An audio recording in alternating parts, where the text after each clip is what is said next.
Hello students, let's study fourth chapter current electricity and magnetism. याला मराठीमध्ये आपण विद्युत प्रवाह आणि चुंबकत्व असं म्हणू शकतो. हे प्रकरण आपण 3 भागामध्ये अभ्यासू. पहिल्या भागामध्ये करंट इलेक्ट्रिसिटी, दुसऱ्या भागामध्ये बॅटरीज और सेल्स आणि तिसरा जो भाग आहे ज्यामध्ये magnetic effect of electric current, अशा हे 3 भागामध्ये आपण या प्रकारान अभ्यासू.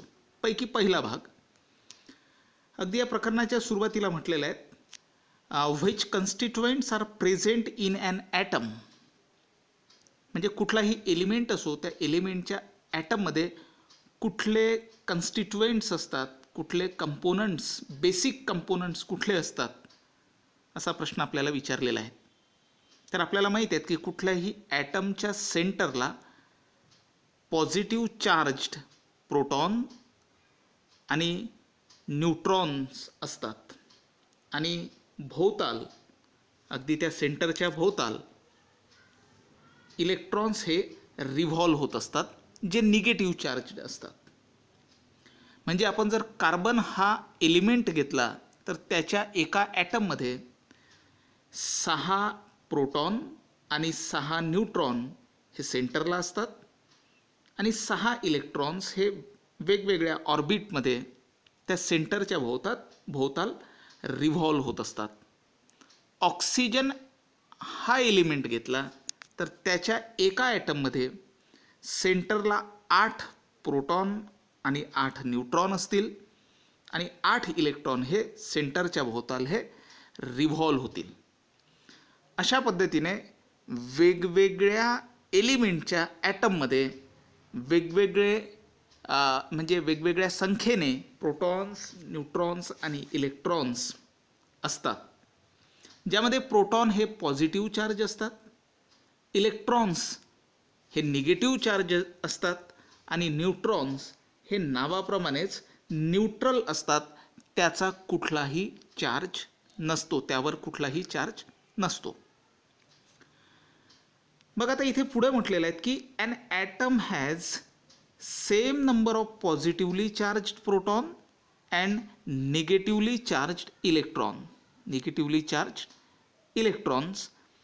So an atom so an object doesn't show any charge though its atom contain charged particles.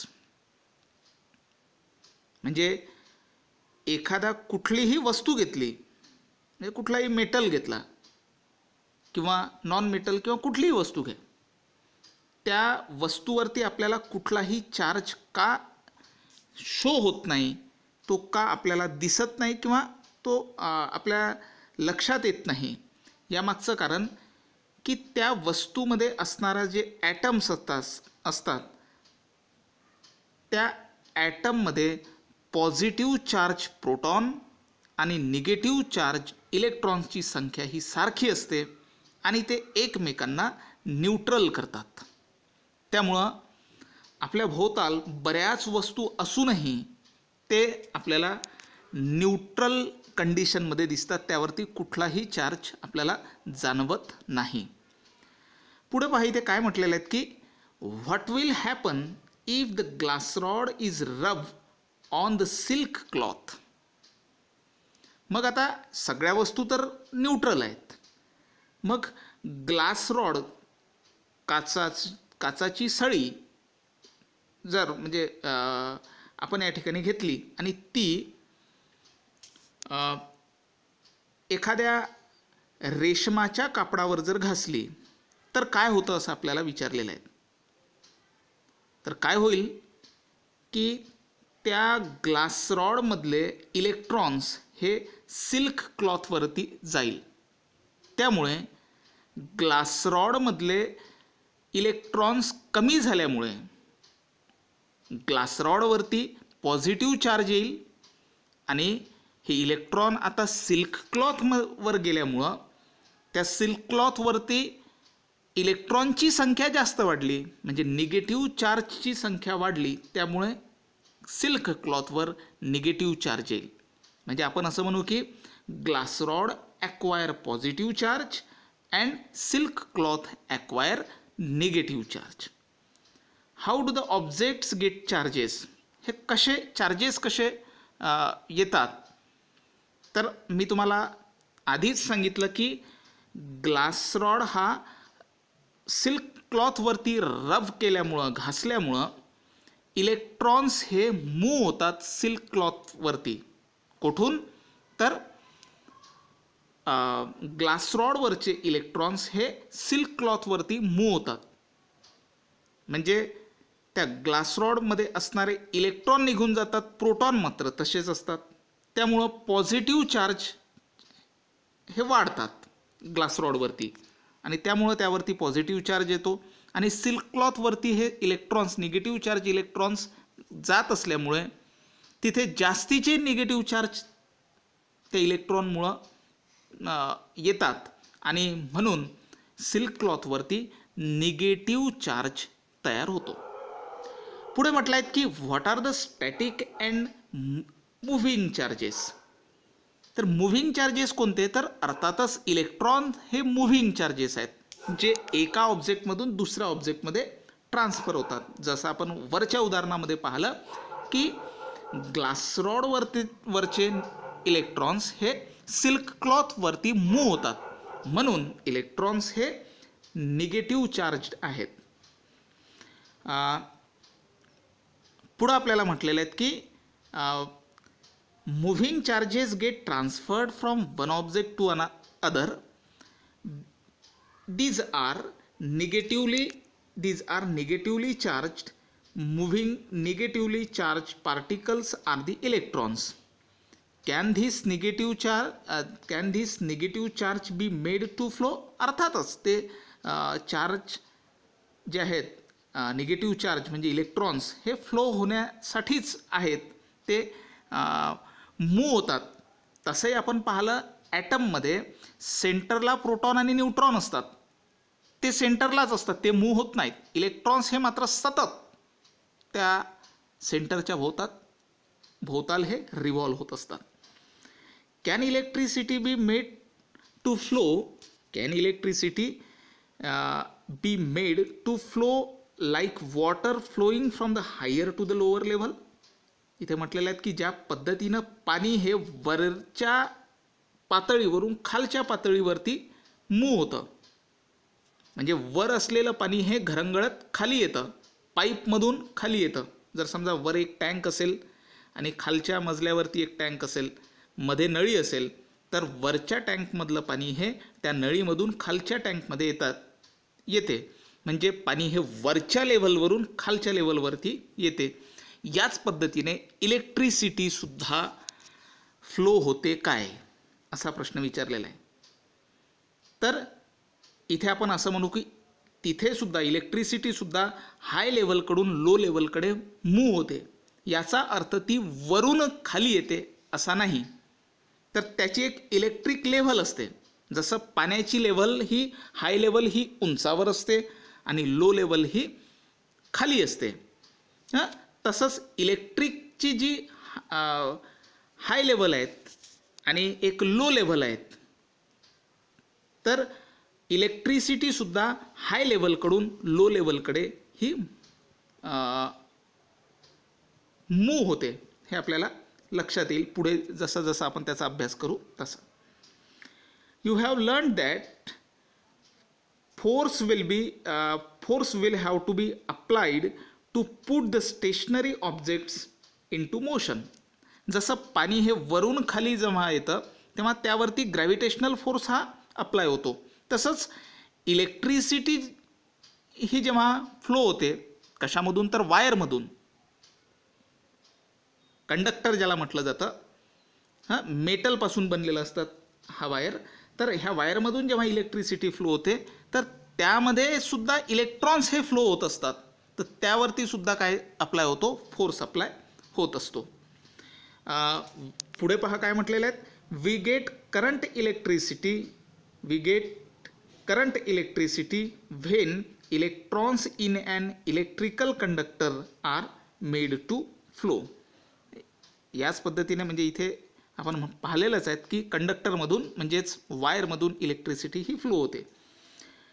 Current electricity, large current flows when the lightning takes place from cloud to the ground, while sensation is felt by us due to the microscopically small current flowing to the brain. म्हणजे पहा इथे दोन उदाहरणं दिलेले आहेत की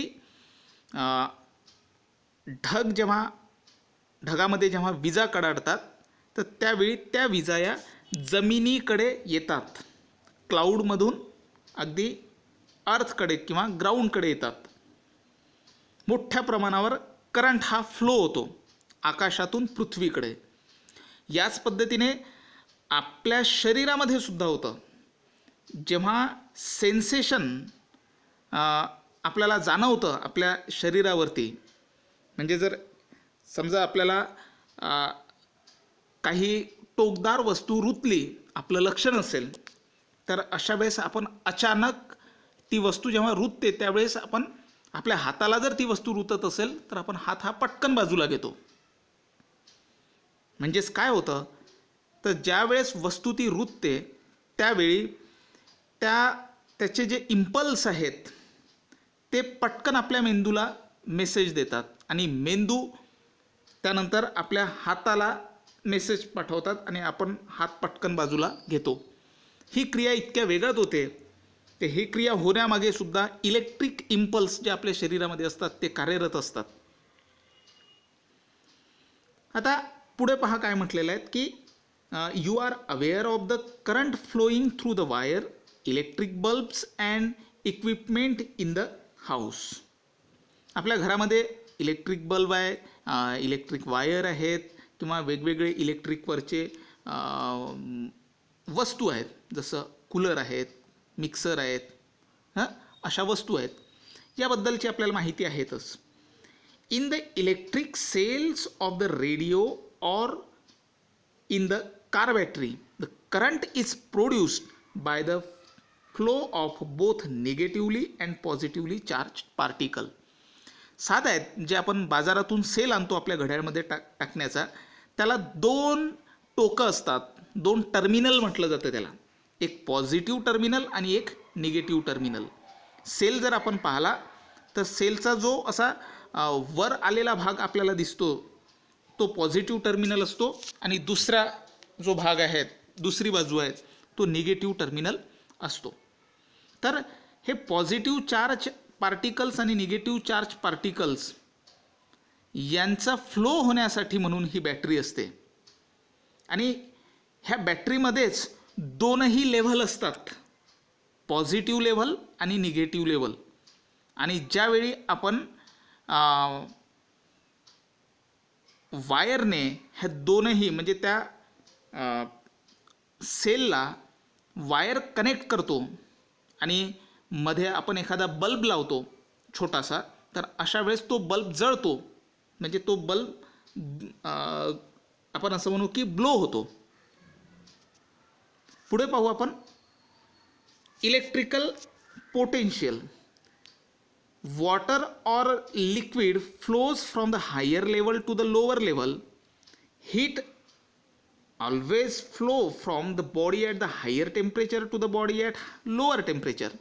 Similarly, there is a tendency of the positive charge to flow from the point of higher electric level to the point of lower electric level.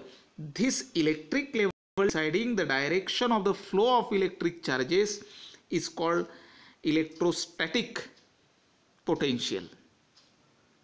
म्हणजे जसं पाणी हे वरच्या लेवलवरून खालच्या लेवलवरती येतं, उष्णता हीट ही जशी जास्त तापलेल्या भागाकडून कमी तापलेल्या भागाकडे मूव्ह होते. मेटल जर आपण घेतलं एखादा तर त्याच्या ज्या भागाकडे उष्णता जास्त असते तिकडून ती कमी उष्णता असलेल्या भागाकडे जशी फ्लो होते, अगदी त्याच पद्धतीने इलेक्ट्रिक करंट किंवा इलेक्ट्रिसिटीसुद्धा फ्लो होते हाय लेवलकडून लो लेवलकडे. पुढं म्हटलेलं आहे पोटेन्शियल डिफरन्स. मग हा जो दोन इलेक्ट्रिक लेवलमधला जो डिफरन्स आहे त्याला पोटेन्शियल डिफरन्स म्हटलेला आहे.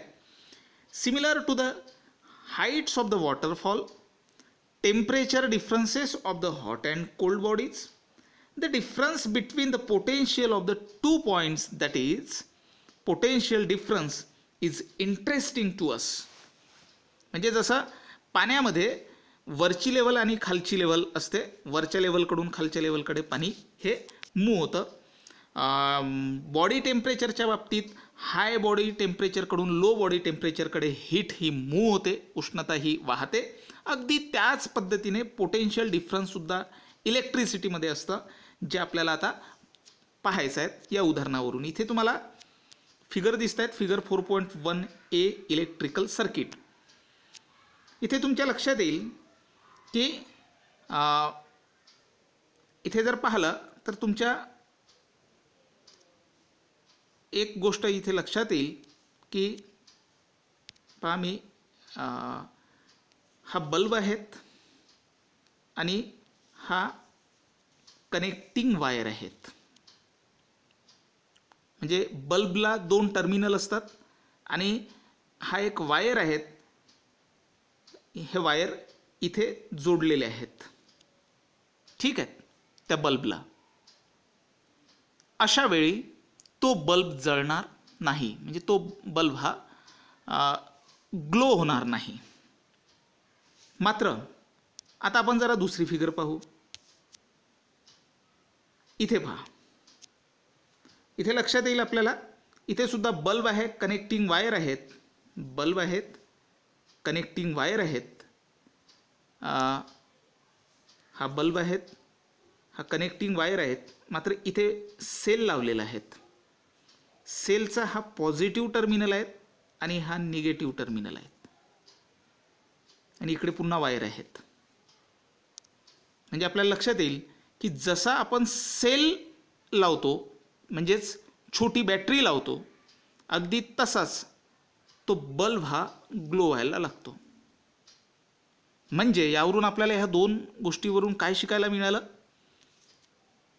यावरून आपल्याला असं शिकायला मिळालं की पहिल्या उदाहरणामध्ये पाहू की बल्ब असेल आणि बल्बला वायर लावल्याने तो बल्ब हा पेटत नाही. मात्र जसं आपण सेल लावतो, दुसऱ्या उदाहरणामध्ये लक्षात येतं, सेलमध्ये काय असतं, पोटेन्शियल डिफरन्स आहेत, हाय लेवल लो लेवल आहे. जसं पाणी हे हाय लेवलकडून लो लेवलकडे वाहायला लागतं, म्हणजे पाण्याचा फ्लो निर्माण होतो, करंट निर्माण होतो पाण्याचा. अगदी तसंच इलेक्ट्रिसिटीमध्ये सुद्धा तसंच. जोपर्यंत डिफरन्स नाही, पोटेन्शियल डिफरन्स नाही, तोपर्यंत इलेक्ट्रिसिटी ही फ्लो होत नाही, लाईट हा पेटत नाही. मात्र जसं आपण सेल लावतो, म्हणजे पोटेन्शियल डिफरन्स अप्लाय करतो हाय लेवल लो लेवल, तसंच वायरमधून इलेक्ट्रिसिटी ही फ्लो व्हायला लागते आणि बल्ब हा पेटतो. इथे सुद्धा आपल्याला तेच सांगितलेलं आहे. Take connecting copper wires and connect the circuit as shown in the figure 4.1a. No current is seen to the flow in the bulb. Now connect in the same circuit a 1.5 volt dry cell available in the market as shown in the figure 4.1b. Now it will be realized from glowing of the bulb that a current is flowing in the circuit. म्हणजे sale नाही म्हणजे potential difference नाही, potential difference नाही तर electric current हा flow होत नाहीत, electric current flow होत नाही म्हणजे लाईट हा ग्लो होत नाही. जसा आपण जसा सेल त्या सर्किटमध्ये लावतो तसंच पोटेन्शियल डिफरन्स अप्लाय होतो, इलेक्ट्रिक करंट फ्लो व्हायला लागतो आणि लाईट हा ग्लो होतो. पुढे म्हटलेलं आहे की electrons in the wire flow due to the potential differences. मग आता हे पोटेन्शियल डिफरन्स अप्लाय कसं झालं, म्हणजे हाय लेवल लो लेवल इलेक्ट्रिसिटीचं हे तयार झाल्याबरोबर इलेक्ट्रॉन्स हे फ्लो होतात वायरमध्ये आणि त्याच्या आधारावर करंट निर्माण होतो आणि लाईट हे आपल्याला ग्लो होताना दिसतात. Electrons in the wire flow due to the potential difference between the two ends of the dry cell. This flow from negative terminal of the cell to the positive terminal of the cell. पहा, इथे एक गोष्ट लक्षात येईल की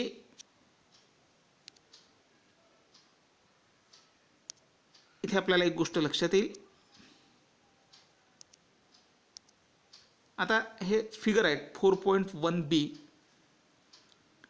इथे जर आपण पाहिलं तर हा सेल आहे. सेलचा हा पॉझिटिव्ह टर्मिनल आहे. पॉझिटिव्ह टर्मिनलकडून निगेटिव्ह टर्मिनलकडे इलेक्ट्रिसिटी ही कन्व्हेन्शनली फ्लो होते, हे आपल्याला ह्या ॲरोवरून लक्षात येते. मात्र ॲक्च्युली इलेक्ट्रॉन्स मात्र हे निगेटिव्ह टर्मिनलकडून पॉझिटिव्ह टर्मिनलकडे फ्लो होतात. इलेक्ट्रॉन्स हे निगेटिव्ह टू पॉझिटिव्ह फ्लो होतात वायरमध्ये. मात्र दाखवताना आपल्याला सर्किटमध्ये दाखवत असताना इलेक्ट्रिक करंटची डायरेक्शन ही पॉझिटिव्हकडून निगेटिव्हकडे दाखवावी लागते. हे माझ्या मते तुमच्या लक्षात आलेलं असेल आणि तेच आपल्याला या ठिकाणी सांगितलेलं आहे. आता पहा काय म्हटलेलं आहे की electrons in the wire flow due to the potential difference between the two ends of the dry cells.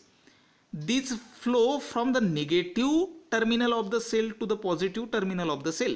Conventional current flows in the opposite direction and is shown in the figure by sign of an arrow. आपण arrow वरून हे आपण पाहिलेलं आहे. We will learn about the electrical circuit later in this chapter. In the figure 4.1a, there is no current as shown in there is no current as there is no potential difference in the absence of any cell. Current starts flowing in the circuit as soon as the potential difference is applied. हे आपण पाहिलेलं आहे. The unit of potential difference, आता हा जो potential difference चं जे unit आहे in SI system is the volt, जे कॅपिटल V ने रिप्रेझेंट केलं जातं. We will learn about it in the next standard. पुढल्या वर्षी हा भाग डिटेलमध्ये तुम्ही अभ्यासणार आहात. आता पुढे पहा काय म्हटलेलं आहे. How can we measure the water flow emerging from a pipe. We can find it from the amount of the water coming out in a specific time period. How then is the electric current measured. आता एक गोष्ट लक्षात येते, वरच्या टाकीमधलं पाणी हे खालच्या टाकीमध्ये येतं हे आपल्याला माहिती आहे. मात्र हे पाणी कसं आलेलं आहे तर त्या पाईपमधून आलेलं आहे. मग हे आपण मोजतो कसं तर आपण वेळ लावत असतो की एवढ्या वेळामध्ये हे टाकं खालचं टाकं हे भरतं. बरोबर आहेत की नाही, असा आपण एक अंदाज घेत असतो.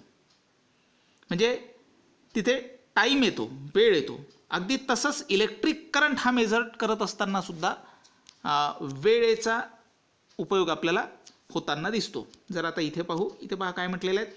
We have seen that electric current is produced due to the flow of charged particles. Electric charge flowing through the wire in 1 second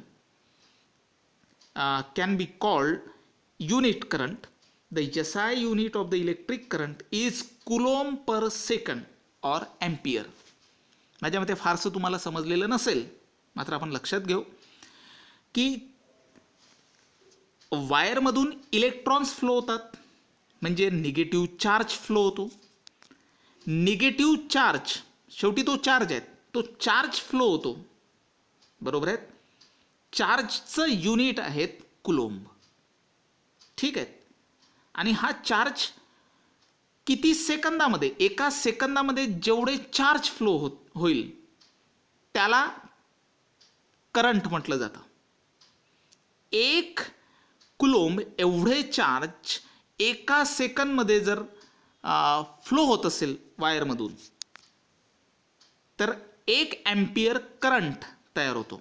करंटचं unit हे अँपियर आहेत.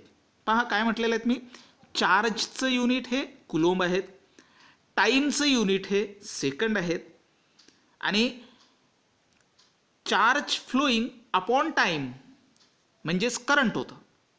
म्हणून कुलोम्ब अपॉन सेकंड म्हणजेच काय होतं, करंट म्हणजे 1 अँपियर करंट होतं. म्हणजे 1 ampere is equal to, पहा इथे म्हटलेलं आहे, दाखवलेलं आहे, 1 ampere is equal to 1 coulomb per 1 second. 1 coulomb per 1 second. Electric current is a scalar quantity. Electric current ही मात्र स्केलर क्वांटिटी आहे, त्याला डायरेक्शन वगैरे नाही आहेत. व्हेक्टर क्वांटिटीला हे डायरेक्शन असते. इलेक्ट्रिक करंटला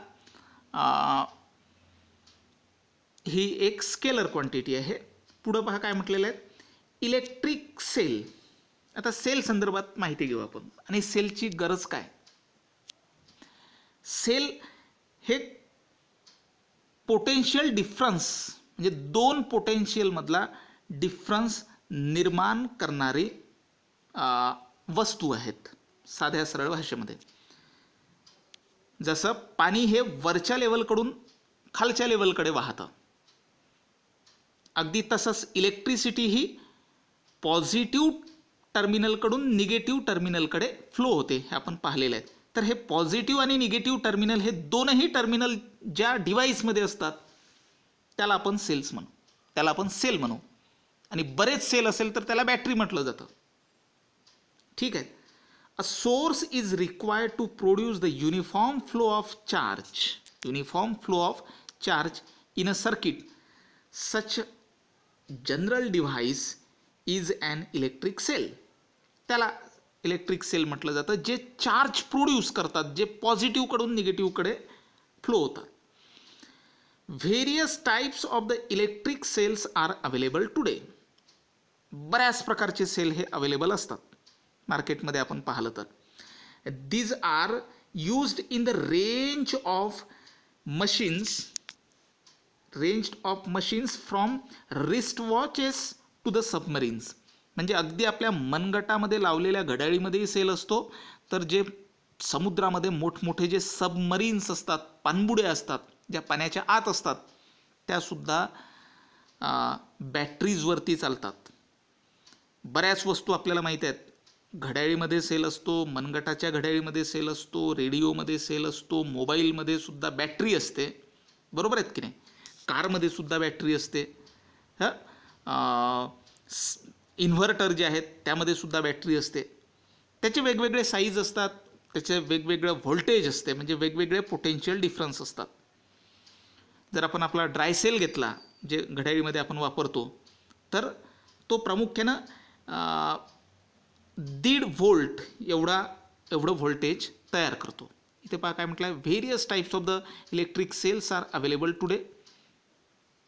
These are used in the range of the machines from the wrist watches to the submarines.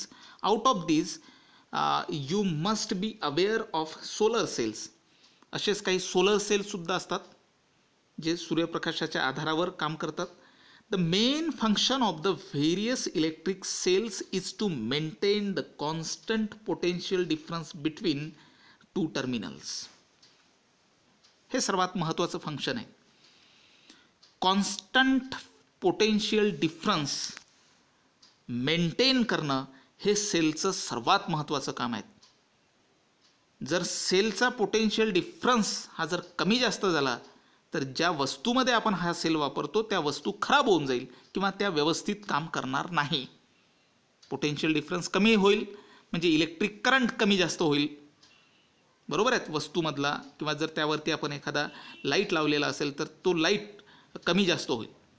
मात्र पोटेन्शियल डिफरन्स हे जर कॉन्स्टंट राहिलं, हाय लेवल आणि लो लेवल मधला कॉन्स्टंट राहिलं, तर इलेक्ट्रिक करंट सुद्धा कॉन्स्टंट राहील आणि आपल्या वस्तू ज्या आहेत त्या वस्तूसुद्धा व्यवस्थित काम करेल. म्हणून सेलचं किंवा बॅटरीचं हे महत्त्वाचं काम आहे. The electric cells work on the electric charges to maintain the constant potential difference, about which you will learn later. Let us learn about the electric cells that are currently in use. आपण आता एका सेलचा अभ्यास करू जे करंटमध्ये आपण वापरतो, नेहमी वापरतो, ज्याचं नाव आहे ड्राय सेल. ज्याचं नाव आहे ड्राय सेल. ड्राय सेल आपल्या घड्याळीमध्ये जे प्रामुख्यानं वॉचेस जे आहेत त्यामध्ये जो सेल आहेत किंवा टॉर्चमध्ये जो सेल आपण वापरतो याला आपण ड्राय सेल म्हणतो. The dry cells are used in our radio sets, wall clocks and torches. These are available in 3 to 4 sizes. ते वेगवेगळ्या साईजमध्ये आहेत, हे तुम्हाला पण माहिती आहेत. वेगवेगळ्या साईजमध्ये हे सेल असतात. टॉर्चमधचा आकार वेगळा असतो, वॉल क्लॉकमधल्या सेलचा आकार हा वेगळा असतो. मात्र हे सर्व सेल हे ड्राय सेल आहेत. ड्राय सेल का म्हटलेले आहेत यांना? कारण ते तुम्ही कसेही पकडले तरी ते व्यवस्थित काम करतात. असं काही नाही की तो सेल असा अगदी व्यवस्थित उभाच ठेवला पाहिजे, असं काही नाही.